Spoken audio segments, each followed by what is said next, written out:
Bismillahirrahmanirrahim. Assalamualaikum warahmatullahi wabarakatuh.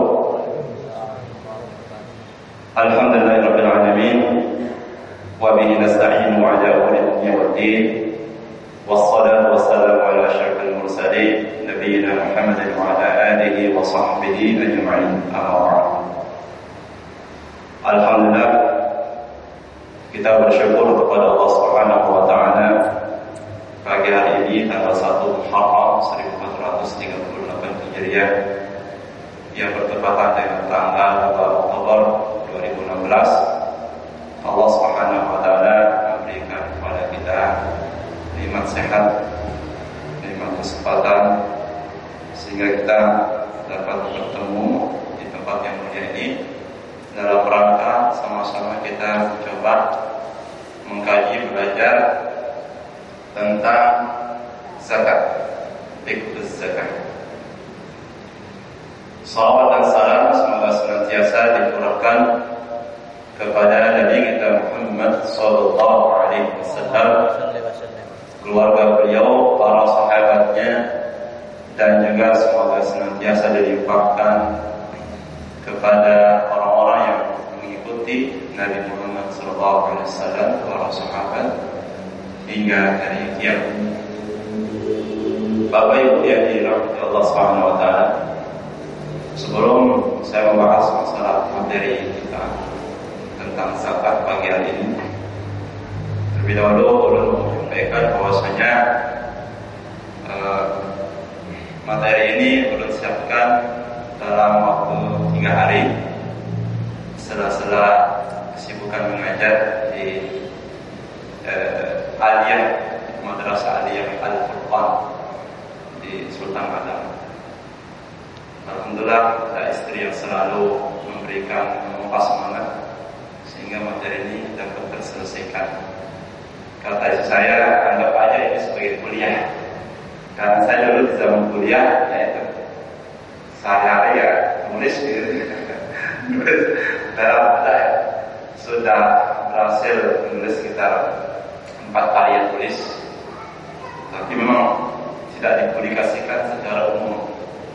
Tulisan saya itu berkisar tentang Al-Quran, tentang ekonomi dalam Islam, tentang itu, tentang Al-Quran, tentang ekonomi, termasuk juga tentang tafsir dan fikih. Kita mengawali tahun baru Hijriah ini dengan satu kegiatan yang sangat mulia, yaitu mengkaji salah satu ajaran Islam yang sangat penting bagi kehidupan sosial masyarakat, khususnya masyarakat Indonesia, yaitu tentang zakat.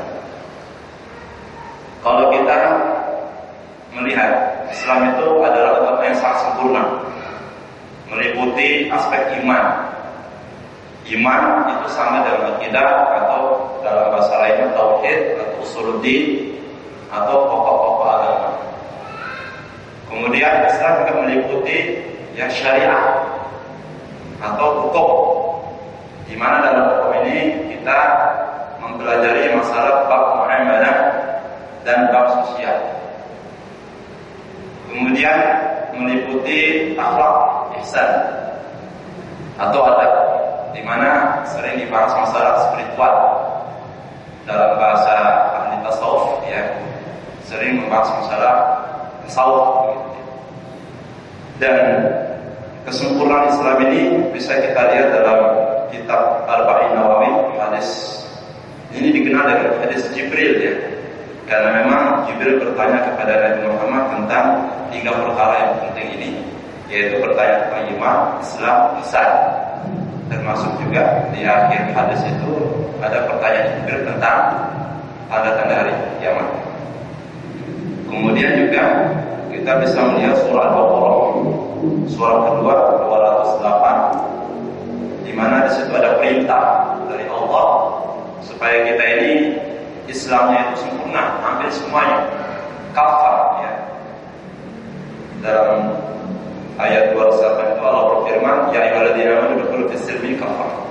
Wahai orang beriman, masuklah kalian ke dalam Islam ini secara kafah, secara keseluruhan. Jadi jangan kita hanya mengambil misalnya imannya aja, ya, muamalahnya nggak pernah kita bicarakan. Kita abaikan yang lainnya, padahal itu sangat penting. Ya. Ini ketiga dimensi ajaran Islami, semuanya sangat penting. Kemudian Al-Baqarah ayat 85. Di situ Allah mengancam. Ancamannya bagi orang yang mengambil setengah-setengah, ya. Ada yang cuma mengambil tasawufnya. Kata mereka, kalian yang syariah ini baru kulit-kulitnya aja. Kami yang sudah masuk ke dalam substansi Islam, tasawuf, kami sudah dekat dengan Allah. Sehingga saking kebelingernya orang yang tasawuf, kadang-kadang dia ada di rumah tapi sedang sholat, ruhnya itu di Mekah. Makanya ini kalau misalkan tidak dikuat dengan akidah, dengan iman, juga dengan Islam tentang hukum, ini bahaya sekali.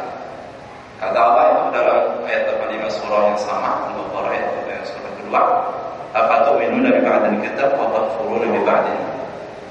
Apakah kalian mau beriman kepada sebagian kitab dan mengingkari isi sebagian yang lainnya? Beriman kepada sebagian Al-Quran, mengimani sebagian ajaran Islam, dan sebagian ajaran Islam kita abaikan. Nah, ini kata Allah SWT, "Amma jazaa'u man yaf'alu dzalika minkum illa khizyun fil hayatid dunya." Balasan orang yang seperti ini akan mendapatkan kehinaan di atas muka bumi. Dia akan diliputi oleh kesusahan, ya. Kemudian di hari kiamat akan dikembalikan kepada azab yang pedih.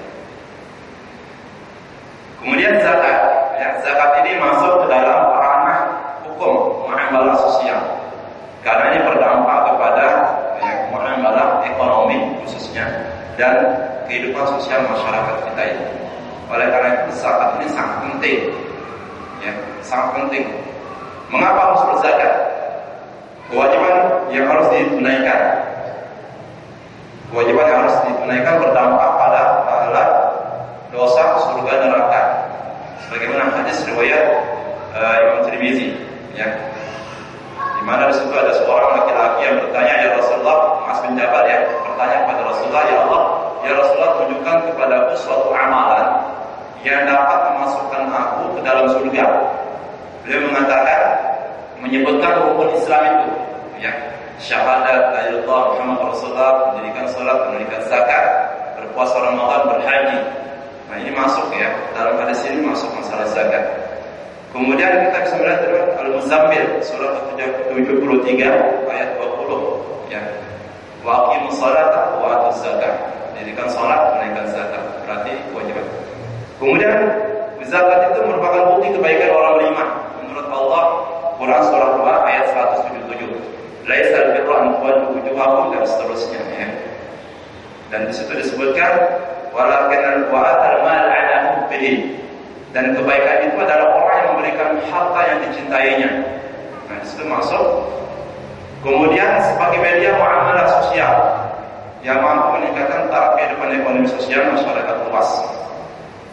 Kemudian sebagai potensi garapan besar di negeri mayoritas Muslim sebagai program pengentasan kemiskinan dan kesenjangan sosial.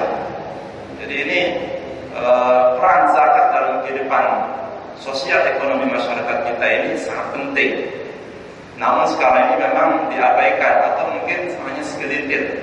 Ya, alhamdulillah ada Basnas, salah satu badan atau lembaga zakat yang telah diresmikan oleh pemerintah kita. Namun itu pun tidak atau belum mampu menggarap secara keseluruhan potensi zakat yang ada di negeri kita ini. Padahal, ya, orang kaya di negeri kita ini banyak sekali. Makin banyak kekayaan mereka, tentunya makin banyak zakat yang harus mereka keluarkan. Dengan demikian apa? Semakin banyak dampak positif pada taraf kehidupan ekonomi sosial masyarakat kita. Namun kesadaran masyarakat kita ini masih jauh daripada itu. Kemudian membantu mensukseskan program pemerintah pada sektor ekonomi kerakyatan yang bersifat real ekonomi. Di laptop ada garisnya. Tapi ini kelihatan, ya? Kelihatan? Enggak ada garis. Baik, sekarang kita masuk pada pengertian masalah zakat. Ya, banyak jamaah-jamaah kita yang mungkin datang terlambat, materinya diulang. Baik, pengertian zakat secara bahasa atau etimologi, zakat itu adalah berkembang. Ya, penyucian, pembersihan. Kita bisa lihat dalam kitab 10 Salam atau kitab Zakat halaman 51. Firman Allah Subhanahu wa taala, sungguh beruntung orang yang menyucikan jiwanya.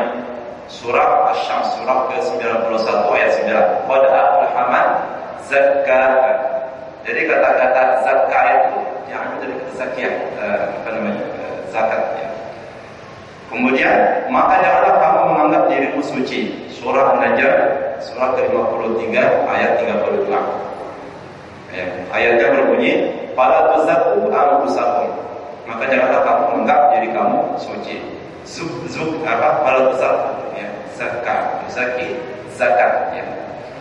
Kemudian secara terminologi atau menurut istilah dalam fikih, zakat ialah jenis pengambilan tertentu dari harta tertentu menurut ketentuan dan diberikan kepada golongan tertentu. Ini menurut istilah. Kemudian zakat bermakna suci karena dapat membersihkan jiwa manusia dari penyakit-penyakit gigit dan tamak. Ya, kita lihat dalam kitab Minhajul Muslim. Kemudian zakat bermakna tumpuk karena harta yang dikeluarkan zakatnya akan menumbuhkan keberkahan di dalamnya. Sabda Nabi SAW, tidak akan berkurang harta karena disedekahkan. Ya. La yaqusu mal min sadaqah. Ya. Tidak akan berkurang harta karena disedekahkan. Ya. Jadi dalam Al-Quran itu nanti ada pembahasan tersendiri. Zakat itu dipakai oleh Allah dalam bentuk sedekah, dalam bentuk infak. Ya, kalau untuk sedekah, kalau itu ada indikasi wajib, itu masuk ke dalam zakat. Kalau dalam bentuk infak ada perintah, berarti itu indikasi masuk ke dalam zakat. Kemudian amalan dari zakat adalah sedekah, baik yang bersifat wajib seperti dalam firman Allah Subhanahu wa taala berikut ini, ambillah sedekah, khus sedekatan. Ambillah sedekah atau zakat artinya itu dari sebagian harta mereka yang dengannya membersihkan dan mensucikan mereka. Khudh min amwalihim shadaqatan tutahhiruhum wa tuzakkihim biha wa shalli 'alaihim. Lanjutan ayatnya, inna salataka sakanun lahum. Quran surah Taubah yaitu surah ke-9 ayat 103. Kemudian zakat tidak bisa bersifat mandub sunnah ya, seperti firman Allah memusnahkan riba dan menyuburkan sedekah. Quran surah Al-Baqarah surah kedua ayat 276. Bunyi ayatnya dan Allah memusnahkan riba wa yurbis sadaqah ya. Yamhaqullahu riba wa yurbis sadaqah. Allah memusnahkan riba dan menyuburkan harta yang disedekahkan. Dan Al-Quran zakat banyak disebut dengan kata infak seperti dalam firman Allah, wahai orang beriman, nafkahkanlah di jalan Allah sebagian dari hasil usahamu yang baik-baik dan sebagian dari apa yang kami keluarkan dari bumi untukmu. Quran surah 2 237. Ya ayyuhalladzina amanu anfiqu min thayyibati ma kasabtum wa mimma akhrajna lakum minal ardh. Ya, bunyi ayatnya. Kemudian dari orang-orang yang menyimpan emas dan perak dan tidak menafkahkannya di jalan Allah, maka beritahukanlah kepada mereka tentang azab yang pedih. Jadi ini kita masih bicara tentang makna zakat menurut terminologi dan istilah zakat dalam Al-Quran. Jadi istilah zakat dalam Al-Quran ya, digunakan dalam 3 bentuk zakat itu sendiri. Yang kedua adalah sedekah, yang ketiga adalah infak. Kemudian macam-macam zakat. Ya. Pertama, zakat mal. Nah, ini zakat mal ini yang penting, ini zakat mal. Sampai-sampai Allah sendiri yang mengurusnya dalam Al-Quran. Jadi Allah SWT yang mewajibkan melalui ayat. Berbeda dengan zakat fitrah, kewajibannya itu dari hadis. Zakat mal, zakat harta, bukan mal. Jadi kita kebanyakan pergi ke mal ya. Kemana tuh? Mau zakat kemana? Ke mal. Zakatnya ke mal terus. Keluar dari mal, Masya Allah, belanjanya sampai jutaan ya. Lupa dia zakat yang wajibnya. Dikeluarkan setiap tahun atau haul dan setelah mencapai nisab kadar minimal harta setelah dipangkas untuk suatu kebutuhan. Jadi nisab itu adalah kadar minimal pada harta yang akan dizakatkan setelah dipotong oleh beragam keperluan ya. Jadi potong lunasi utang, utangnya berapa segala macam, nanti ada perhitungannya. Zakat fitrah yang kedua. Zakat fitrah ini yaitu zakat berupa bahan makanan pokok. Ya, di negeri itu, di daerah tersebut, kalau misalkan di Banjarmasin ini bahan makanannya adalah sagu, ya sagu dikeluarin. Kalau di sini orangnya suka makan jagung, ya jagung. Tapi kita beras ya. Ada daerah-daerah yang makan pokoknya itu bukan beras, sagu. Kayak misalkan di Papua, di apalagi di Mentawai, Sumatera Barat, itu sagu Pak. Saya pernah ke sana. Semua yang makan sagu ya. Jadi mereka hemat ekonomi, hemat biaya dari alam ya. Kemudian ya dikeluarkan setiap akhir Ramadan zakat fitrah. Sesuai dengan namanya, fitrah itu sebenarnya bukan suci ya. Arti fitrah itu di sini makanan. Kemudian yang ketiga zakat profesi. Nah ini masih masalah khilaf ya. Ini hanya pendapat dari satu orang ulama pada zaman sekarang yaitu Syekh Al-Qurtubi. Tapi saya sendiri yaitu penyusun lebih tepat menyebutnya sebagai infak ataupun sedekah biasa. Karena ini masih banyak ya. Nanti ada tersendiri bahasan daripada zakat yang diklaim sebagai zakat profesi. Kemudian kita langsung bahas masalah zakat mal ya. Definisi zakat mal adalah zakat yang harus dikeluarkan dari harta kekayaan jika telah memenuhi syarat dan ketentuan syariat seperti nisab dan haul. Jadi ini rukun zakat mal. Jadi kedua-duanya harus ada. Kalau ada satu yang hilang berarti nggak wajib. Misalkan belum terpenuhi nisabnya, belum wajib walaupun sudah tersimpan 1 tahun, atau sudah tersimpan 1 tahun, di akhir tahun ternyata banyak kebutuhan. Awalnya nilainya 100 juta. Begitu dia banyak utangnya, dia lunasi semuanya, banyak keluarnya, keluarga besar. Setelah dipangkas, nggak sampai nisabnya, maka tetap nggak wajib berzakat. Jadi dua-duanya harus terpenuhi dengan sempurna. Kemudian waktunya dikeluarkan pada akhir tahun atau tutup buku jika telah berlalu masanya 1 tahun menurut bulan Qamariyah. Ya. Jadi harus berdasarkan kalender Hijriah, kalender Islam, bukan kalender Masehi. Ya. Kemudian sasaran penerimaannya, zakat mal diserahkan penerimanya kepada salah satu dari 8 golongan, atau bisa juga kepada semua golongan yang telah disebutkan oleh Allah dalam surah At-Taubah surah ke-9 ayat 60 ya. Nanti akan dijelaskan. Bisa salah satunya pilih mana yang lebih memerlukan zakat kita, orang fakir, orang miskin kan, orang mu'adzab dan sebagainya. Atau kita punya harta zakat perusahaan nih, zakatnya besar sekali, bisa diserahkan kepada semua golongan yang 8 itu ya. Para penerima zakat jumlah mereka ada 8 orang. Dalilnya firman Allah Subhanahu wa taala, sesungguhnya zakat karena ini kota sesungguhnya zakat itu hanyalah untuk orang-orang fakir, orang miskin, pengurus zakat, orang mu'awaf yang pujuk hatinya untuk Islam ya. Budak-budak, orang-orang yang belum berhutang untuk jalan Allah, dan orang-orang yang sedang dalam perjalanan yaitu musafir sebagai suatu ketetapan dan diwajibkan Allah, dan Allah Maha mengetahui lagi Maha bijaksana. Surah Taubah surah ke-9 ayat 60 ya. Jadi bunyi ayatnya itu innamas sadaqatu lil fuqara'i wal masakin wal 'amilin 'alaiha wal mu'allafati qulubuhum wa fi riqabi wal gharibina wa fi sabilillah wa binis sabil ya, itu bunyi ayat. Kemudian yang orang fakir. Nah, ini ada penjelasan sedikit satu persatu. Orang fakir itu apa sih? Orang fakir adalah orang yang tidak mampu memenuhi kebutuhan dasarnya ya, dan kebutuhan orang-orang yang menjadi tanggungannya, meliputi makanan, minuman, pakaian, dan tempat tinggal. Kemudian di sini ada tambahan, yaitu orang yang tidak mempunyai harta. Ini berdasarkan definisi dari DD atau apa? Salah satu lembaga zakat yang cukup ya berperan di dalam mengurusi zakat di Indonesia ini, selain daripada Basnas dan sebagainya. Ada ketua apa yang sudah lama ya. Dulu menyatu dengan Republika ya. Ada Suara Harian Republika, tapi sekarang sudah pisah karena sudah mandiri, sudah independen, dan alhamdulillah harapannya luar biasa ya. Mudah-mudahan terus berkembang ya, menyadarkan masyarakat untuk pentingnya berzakat. Kemudian yang kedua, orang miskin itu apa? Orang yang terkadang kefakirannya lebih ringan daripada orang fakir, atau orang yang penghasilannya tidak mencukupi. Dia punya penghasilan tapi nggak mencukupi kebutuhan dasarnya. Nah, ini termasuk kategori orang miskin. Misalnya gajinya berapa per bulan? 200 ribuan, 300 ribuan. Nah, tapi 300 ribu itu nggak bisa ya. Dia ngontrak rumah. Rumah kontrakan berapa sekarang? Satu bulan berapa? Minimal 200 ribu ya.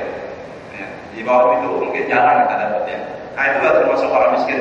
300 ribu per bulan termasuk orang miskin yang berhak untuk mendapatkan zakat dari kita. Catatan, fakir miskin adalah orang yang bekerja keras tapi tidak terpenuhi kebutuhan hidupnya secara wajar dan penghasilan tidak mencapai nisab.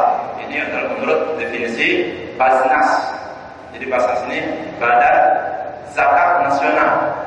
Ya, Badan Zakat Nasional. Ini definisi fakir miskin menurut mereka. Kemudian pengurus zakat. Dalam ayat itu pengurus zakat itu apa? Meliputi semua jenis pekerjaan di lembaga zakat meskipun dia adalah orang kaya. Dia orang kaya, kayanya banyak. Dia berhak ya, menerima zakat.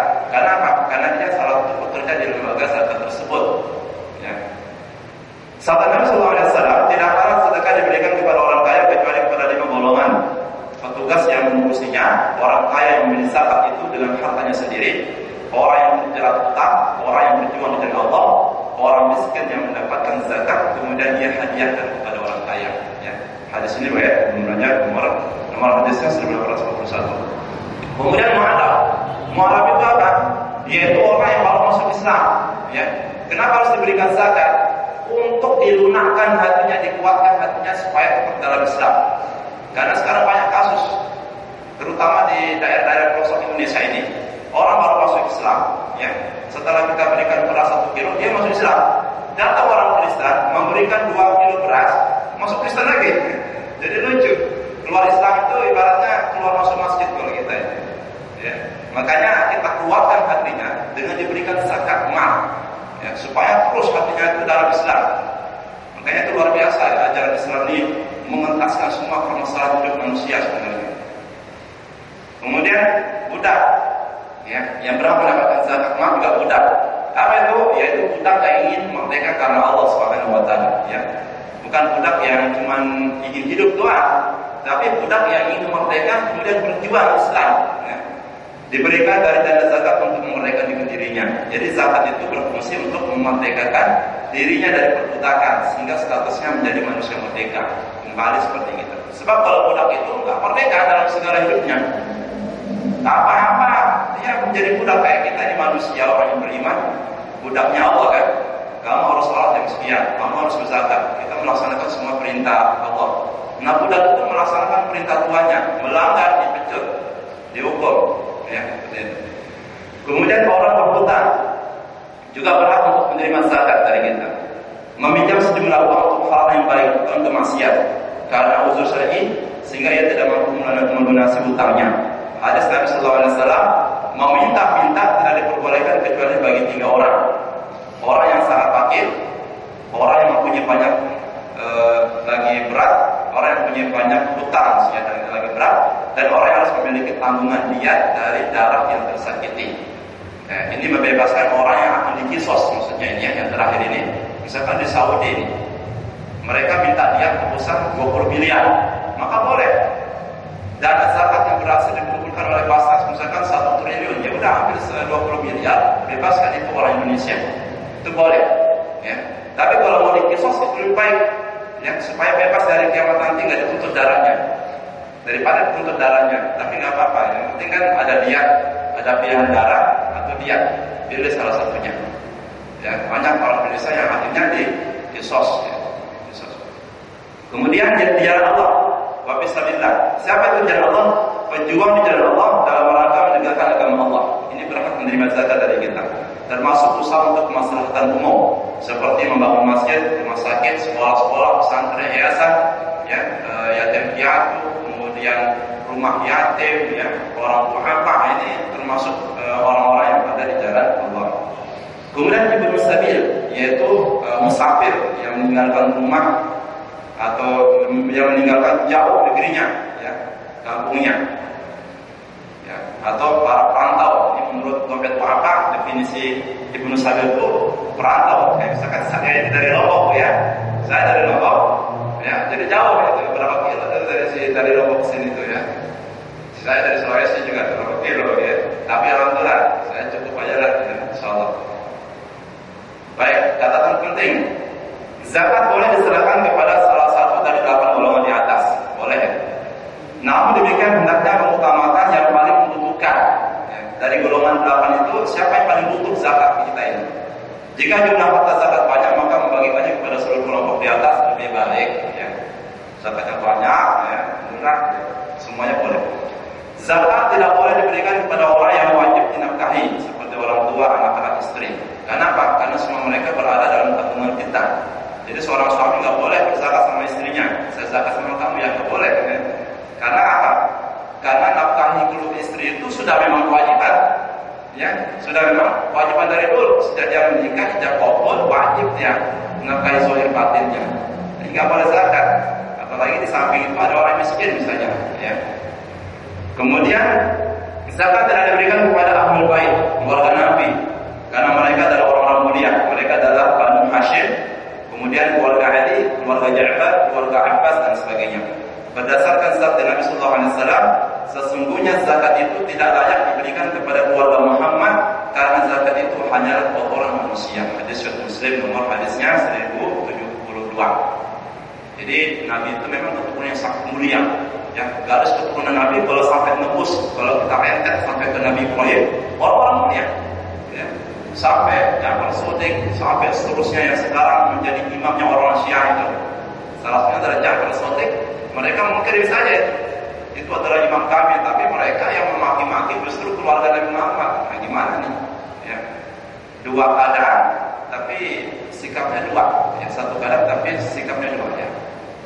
Satu sisi mencintai Ahlul Bait, tapi di lain sisi memaki-maki Ahlul Bait. Gimana? Pelanggaran orang Syiah itu. Kemudian zakat tidak boleh diberikan kepada orang fakir dan fasik, ya. Yaitu orang yang meninggalkan sholat dan orang yang melecehkan syariat Islam, walaupun dia orang miskin. Orang miskin tapi melecehkan Nabi Muhammad SAW, nggak boleh, ya. Jangan diberikan, karena masih banyak orang miskin yang lebih soleh, lebih menjaga nilai-nilai Islam, menjaga kehormatan keluarga Nabi. Walaupun dia orang miskin, jangan diberikan. Orang fasik, nggak pernah sholat, maksiat terus, jangan diberikan. Kenapa? Supaya ada efeknya, efek jerahnya. Kenapa yang nggak diberikan? Dia muhasabah dirinya nanti. Oh mungkin karena saya maksiat kali ya. Nah begitu. Jadi terus. Oh diberikan terus nanti, wah dia anggap dirinya, oh nggak apa-apa ya. Masa ini bukan penghalang saya untuk mendapatkan zakat. Nanti berpikirnya seperti itu. Makanya ini untuk menimbulkan efek jerah, jangan diberikan, itu maksudnya. Walaupun dia orang, dia sebenarnya berhak menerima zakat, cuman ada penghalangnya, asiknya itu. Ya, apalagi sekarang banyak orang miskin, udah miskin, ya, maksiat pula. Ya. Udah miskin nggak sholat.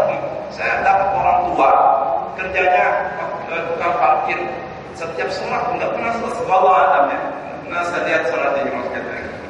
Tapi itulah zohirnya seperti itu. Kemudian zakat, ya. Berikutnya, zakat tidak diberikan kepada orang kaya dan orang kuat secara fisik yang mampu bekerja mencari nafkah. Sabda Nabi SAW, orang yang kaya tidak mempunyai bagian dari dalam zakat dan tidak boleh